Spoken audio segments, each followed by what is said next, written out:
I always think the ship is as a really big ship, but it when you say wasted space, I mean it's big in one area in the middle. That's what's got all. That's what got the most decks. But the saucer is actually very thin comparatively to the size, and then also the back. So it's sleek in the fact that it likes having thin, strong, thin and then large, and then God, it's interesting. Yeah.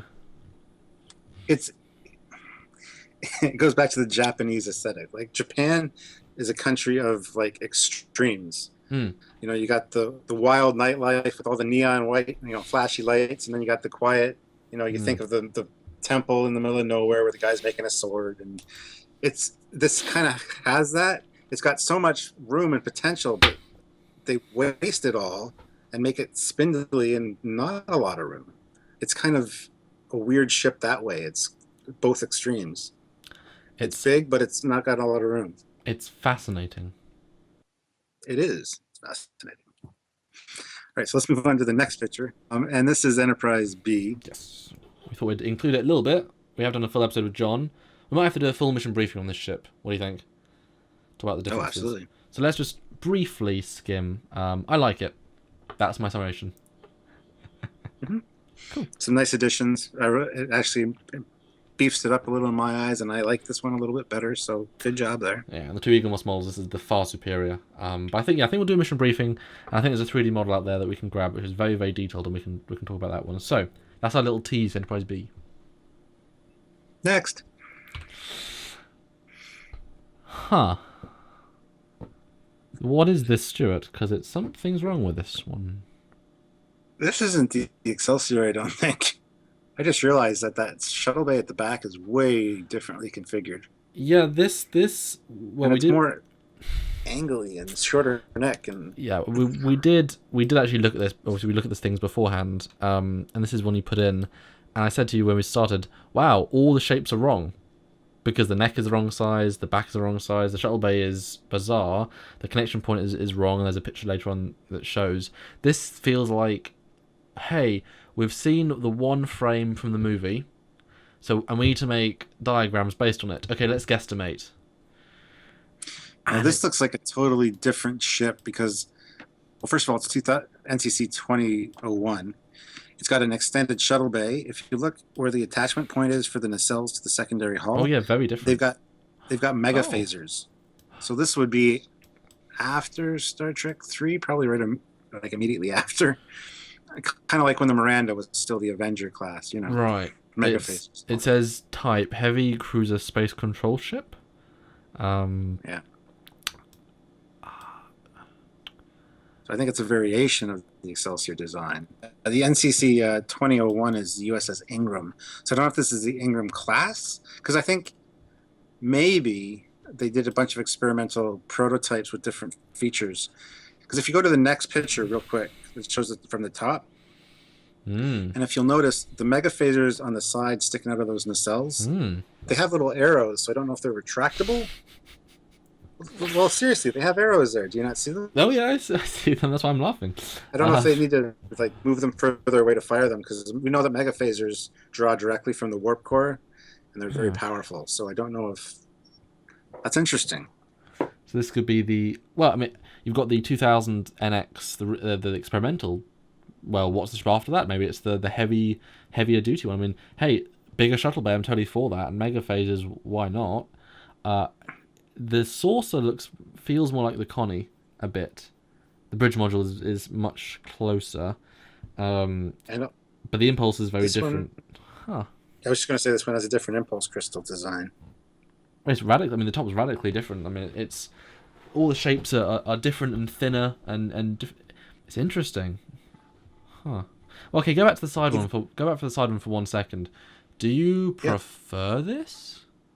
yes, I Oh do god. actually. I like it. I like the smaller neck, the more angular curves. I like, or not curves, but you know, design cues. And the bigger shuttle bay, I think, really bulks out that back part, which I kind of had a problem with the Excelsior. So They really actually, yeah, I I like this better. They really should have incorporated... What might fix this for me would be incorporate the secondary hull into the Saucer Enterprise E style, because it looks stupid as anything to have that dip up, down. Like, that looks awful. Integrate it, it would look okay. Maybe. Photoshop it. Do it. Yes. Do it now. Okay, the picture after these two is from Star Trek 3, and then we are on the Excelsior NX bridge. Huh. We are indeed.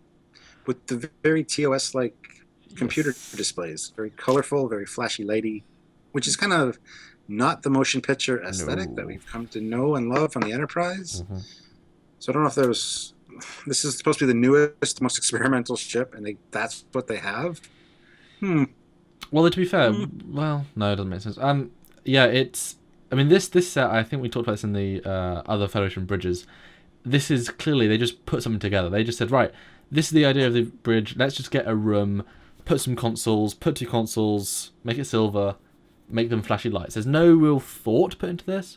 Although I did read something just before we started filming saying, let's make the Excelsior bridge bigger. I mean, you can see how big this bridge is. It's a pretty big bridge. Yeah, with lighted bases on the chairs, because that's awesome. Because we have excess power. Might as well use it, guys. And swingy arms on the chairs, just like, yeah. Did you like that or not when you saw it in the movie? Transwarp, jump, right. It was interesting. I don't know if I liked it per se. I like the ones on the Enterprise, the little lap ones that just close down. Much better. But I'm glad this didn't become the Starfleet aesthetic, because this, if you change the color scheme and change the uniforms, this would be generic sci-fi / Galaxy Quest-esque. We're trying to be sort of Star Trek, but not really. It's only because they're in the uniform and the color scheme. It's that fine balance. This is like JJ. Pre-JJ. And I'm glad that it then evolves into the next picture, which is the NCC Excelsior Bridge as in Star Trek 6. What do you think about this bridge? I like it. I like his little table in front of him. That's very cool. And we've gone into this whole, with that episode, the top 10 about the bridges. The MSD behind the captain is not really the best place for it. But no, it always looks good to have the MSD behind the captain. Yeah. But yeah, this is a bridge I like, and I could definitely get behind. So yeah, this is sort of the ultimate evolution of the Star Trek 6 bridge. Of that, you know, yeah, it's just a very, very, very functional. They really got it right, I think. And it does feel a bit more advanced than the Connie. I think having MSD at the back makes a difference. Although, like you said in the episode, you know, you could zoom in and see it. Although I think you could easily blur it. And you said you could de-blur it because of technology. But I mean, how many times do you really, you know, talk to people on the viewer? I mean, we see it. You know, I mean, if you're going to go attack a Klingon ship, were they at war at this point? Well, they were just finishing out their war, so this was designed... You're not going to be hailing every Klingon ship you're fighting, are you? Necessarily. So, I don't know. Yes, this was near the end of the war. This was the end of the Cold War kind of era, so yeah. Yeah. Do you think there are hidden controls or any mechanicals inside Sulu's little chair, table thing, or do you think it's literally just somewhere to put his teeth? He loves teeth that goddamn much. He's got a table for it. Probably. But I have a theory. Oh, yes. That right in front of him, there's a little button. You push the button, and out of the center of that comes the Omega-13 device. Shields! And back in time, 13 seconds. I have a counter theory to that. Almost as good, though. You press a different button, and a little joystick comes out. Manual steering column. Sulu's like, I will control it, and then he's like, vroom, vroom. I can see that. Yeah, totally see that. That'd look really funny. Fan film, make it. Yeah. Maybe that's a programmable touchscreen top on that. You can have any controls you need come up and reconfigure them as you need. Well, I mean that's absolutely perfect. I mean, you know, Picard obviously had displays in either chair arm. Hey, if he can just press a button, it becomes a screen. I mean, he can be looking at information. That's the best idea I've heard in the last 5 minutes. How many have you heard in the last 5 minutes? Well, we had 3, so pretty good. Anyway. All right, so next picture. And ooh, this is the Christie's auction model, I believe. Mm-hmm. Is it? This is the real Excelsior, yeah. I put I this thought in. we did the Excelsior to be the Lakota before that. I mean, it was pre that. I mean, I don't know if this is specifically Christie's, or I guess it could have been a smaller model. But I picked this because it's just look at the detail on that hull. I mean, that is so beautifully painted. You know, it's just, yeah. I just think they put so much effort into these ships. They really looked amazing. Yeah. I love the one thing I do like about the Excelsior is the extra phaser banks that it has compared to the Connie. I always like that. I do quite like the two red lines that go either side of the. I like that. It's a nice little detail because I had to think of things to add. Well, I'm interested as to what those blue and yellow panels are, because it's a very stylistic something. I mean, that whole impulse engine bridge module area is interesting, but why? I ask myself that on a regular basis about this ship. Why? You wake up screaming in the night. What? Why is it blue and yellow? Because if you look at the NX and NX01, it's got the single impulse crystal. This one has like two bubbles back there instead, and it's also got the fins. Like, what do those fins do? They make it go. Are they? You are smart. You will make us go. Are they like antenna arrays or something? Yeah. Kind of like much like similar to the Pacific 201, let's say. Yeah, I mean heat fins. Oh, well, that makes a lot of sense actually. I mean the impulse engine's gonna be very hot and then radiate the heat out. It's a great idea. Well done. One last thing I've got. Well, there's another picture about this, but I'll bring it up now. I do a lot of 3D modeling, 3D animating, and so I have to. Scale is very important when you do my line of work. And the bridge module is such an important part. We know exactly how big the bridge is, we know exactly how big the ship is, and yet when you put this next to the refit at the appropriate official scales, the bridges just seem ridiculously wrongly sized. They don't match up. They didn't build the bridge module knowing how big the ship was, I think. It's far too small, I think. I can't remember which way it is, but it doesn't work. The bridge does not fit in the bridge, which I think is a shame. Yeah. When you see it on its own, it looks really elegant, but it really says it's a big ship, and the scaling doesn't match. Yeah, that's a continuity thing we can't fix. Yeah, I do like the shape of that bridge module, though it's different than every other Federation ship, basically. And I'm looking at my micro machine here, and it's got a little round bridge. So I don't know if it changed from the NX to the NCC. I'm sure it probably did. There's a picture about that in a few pictures. Oh, well, there we go. Getting ahead of myself. All right, so next picture is a close-up of the shuttle bay area, the back of the shuttle bay or something. Well, I've always wondered, such a distinct bit. What is that? And it does change between the NCC, the 2000, and then the Enterprise B. But you've got the aft shuttle bay. I mean, what is that? Why is there space there? Is that all shuttles? Do you think? And then that's just like the crew quarters next to the shuttles, or I don't know. Could be like on the NX01 here. It's like a shuttle bay door on the front there. So that would be neat because it'd be like you could access a fly-through shuttle bay almost, but this one's changed it up and cargo facilities or shuttlecraft repair facilities, perhaps. That's a good one. Maybe maintenance shops and things for the shuttles. Yeah, that's a great idea. I love it. So I look forward to the main episodes because we'll learn all about this stuff. But the next photo is the comparison shots. This is Ex Scientifica. Great site, and they've compared the two models. The NCC is on the top, the NX is on the bottom, and you're right, the NX version has, well, they don't look like doors here anymore, they look like some sort of viewer gallery. Yeah. But the bridge module is the interesting thing, because the NX, well, very, very small bridge dome, and then detail. NCC, they really beefed up the detail, they really gave it something very unique feeling. As you say, 1 crystal for the NX, 2 for the NCC, and then obviously the back changed and became thicker, I guess. I mean, what do you think about the differences? I actually prefer the NX version of everything, to be honest. Okay. I think it fits more into the Starfleet aesthetic. I do like the observation kind of dome thing there at the front of the shuttle bay. I like the single impulse crystal and the bridge module. So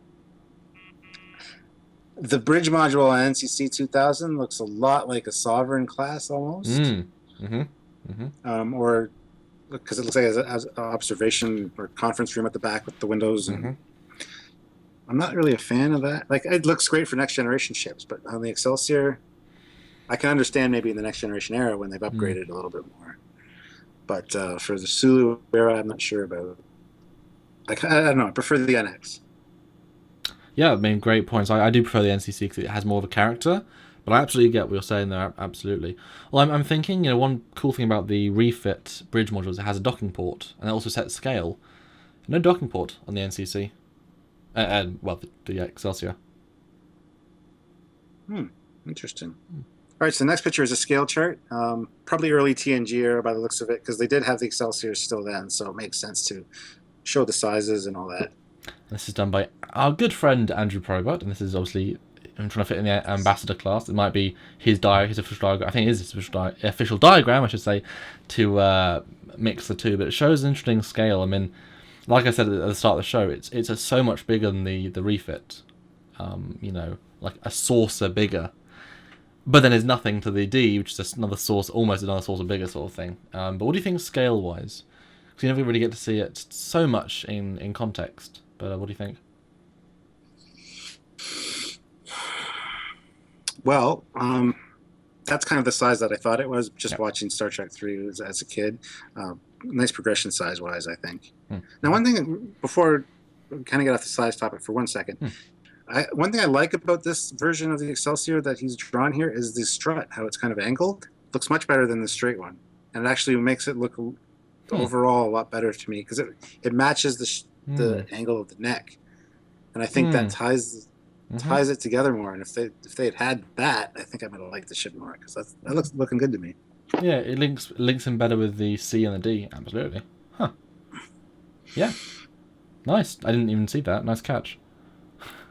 It does sort of put into perspective, though, that the ship of the line of this era so much bigger than the Reliant, the Oberth, the refit. I mean, this is truly the beast of the era. I mean, this is a real step forward. The fleet is pretty small, and then we get the Excelsior. I mean, can you imagine a Grissom captain, and Excelsior comes out of warp? It's like still going. Yeah, no kidding. I'm in a small ship. I'm not well valued by Starfleet, but a small ship, big ship. But yeah, very natural progression towards the D. It's cool. The next picture is another comparison between the refit, and again you get to see everything's bigger. Everything's scaled up. The nacelles are a lot bigger. It's just bigger. It's just a bigger ship. This is one of the fast illustrations. So not much to say, but yeah, it's cool to see the size difference. But you can see how stout the refit feels compared to it. It's got a few straighter lines, and the Excelsior, it's got more curves, gentler curves, almost. I don't know. You're right. It has a more of an organic feel. That's why it's a good push towards Galaxy, because it's pushing more that way. And going back to what I was saying about those struts, kind of right now, even if they were angled back a little bit, like the NX refit, or not the NX refit, the refit design where they were angled back, I think that would make the ship more appealing to me, personally. Yep. So it's a great idea. Oh, it's a beautiful shot of it with the Enterprise. Just a great beauty shot of it orbiting a planet. Awesome. Truly is the big brother. Yeah. And the last shot we will end on is another lovely shot of it leaving, going on to another adventure, although NX, so it's going to be refitted, and then goes on to a great adventure. But that is it's going to test the transwarp draw now, which is a failed experiment. Yeah. So, but we actually have a fax file about that episode of transwarp, which we'll see soon enough. Yes, so stay tuned for that. So that is it for the Excelsior. You guys have asked, what we think about it. It's quite an iconic one, and you've guessed what Stuart thinks over the past few months and even years at this point. But this is a pretty in-depth briefing on what we think about the Excelsior. I like it. Stuart sort of likes it, but not really, but sort of. Any closing thoughts, Stuart? Well, now that we've taken a better look at it, there are things I've noticed now that I never noticed before. So I need to actually sit down and look at these ships closer to really get an appreciation for it. A few changes, and I think I would like it a lot more than I do. So I think it's one of those ships that I would love to see the real film miniature. You know, we both go down and just walk around it. You know, the proper full detail, see it, take it all in. I think you'd appreciate it more. It's like this is it. You know, because these small ones, I mean, they don't really do it as much justice as they could do. But yeah, there we go. That is the Excelsior class. Look forward to doing a full episode and learning all about her and what makes her tick, and then stall, and then refit, and then tick even better. And that is it. So tune in next week for another great Trekyards mission briefing, and obviously Saturday for the great Trekyards, and Monday, and all these great shows we do. Tune in every single time and just enjoy listening to us about ships. We love Trek, clearly. Obviously. And Hello. until next time, this is Commander Cockins. And Captain Foley. And we'll see you next time. Bye, guys. Bye, guys. Excelsior!